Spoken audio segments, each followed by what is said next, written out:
Perkenalkan, saya Yulia Tasya dengan NIM B1C024027 dari kelompok 4. Kali ini saya akan memaparkan hasil dari laporan praktikum mikrobiologi dasar acara 4 yaitu enumerasi.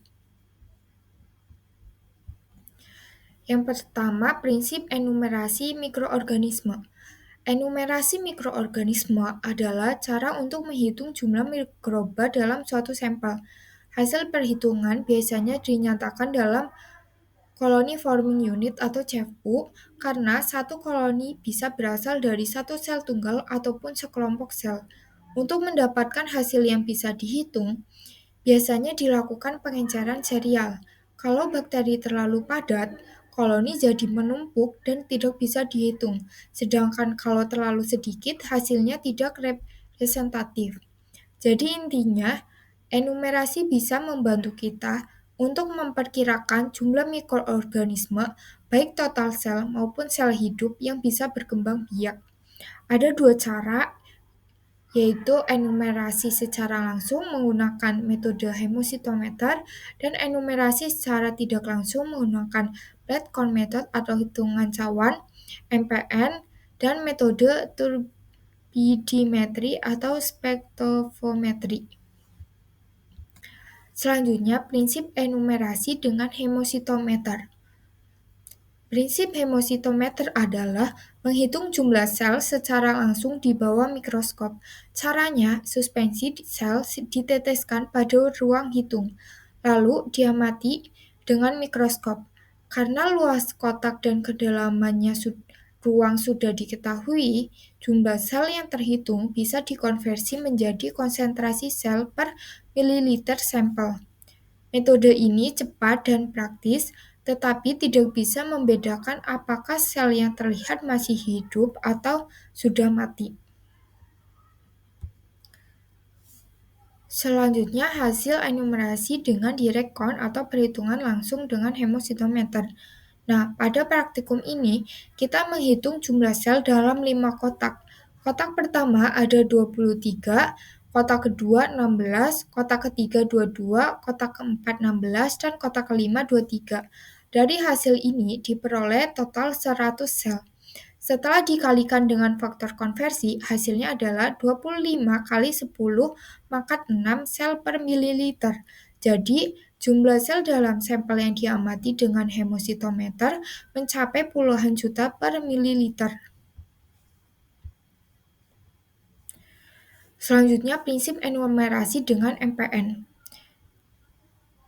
Prinsipnya adalah pengenceran bertingkat pada sampel cair, lalu tiap pengenceran diinokulasikan ke media cair dengan tabung Durham. Jika ada mikroorganisme, maka akan ada perubahan warna media yaitu atau terlihat kekeruhan dan terbentuknya gas di dalam tabung Durham.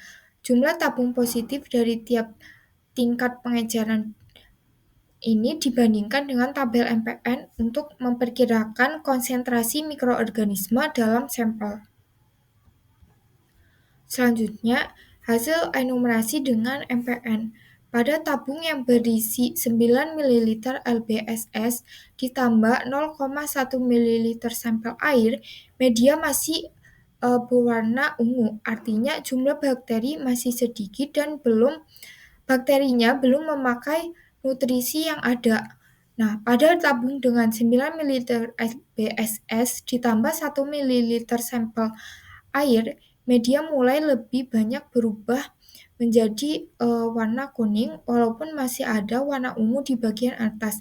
Ini menunjukkan jumlah bakteri lebih banyak, tapi bakterinya ini belum menghabiskan semua nutrisi yang ada. Sedangkan pada tabung dengan 9 ml LBDS ditambah 10 ml sampel air, hampir seluruh media berwarna kuning. Ini menandakan bakteri sudah menggunakan hampir semua nutrisi yang ada sehingga jumlahnya paling banyak.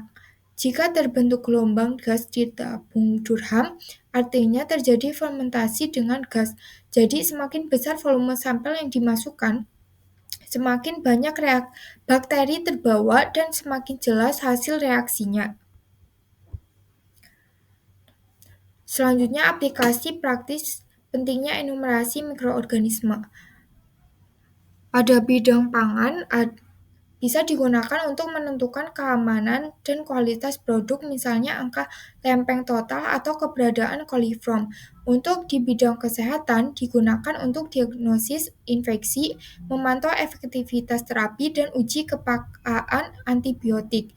Sementara di bidang lingkungan maupun industri, numerasi bermanfaat untuk memantau kualitas air dan tanah, mengontrol proses fermentasi, serta mendeteksi cemaran mikroba di laboratorium produksi.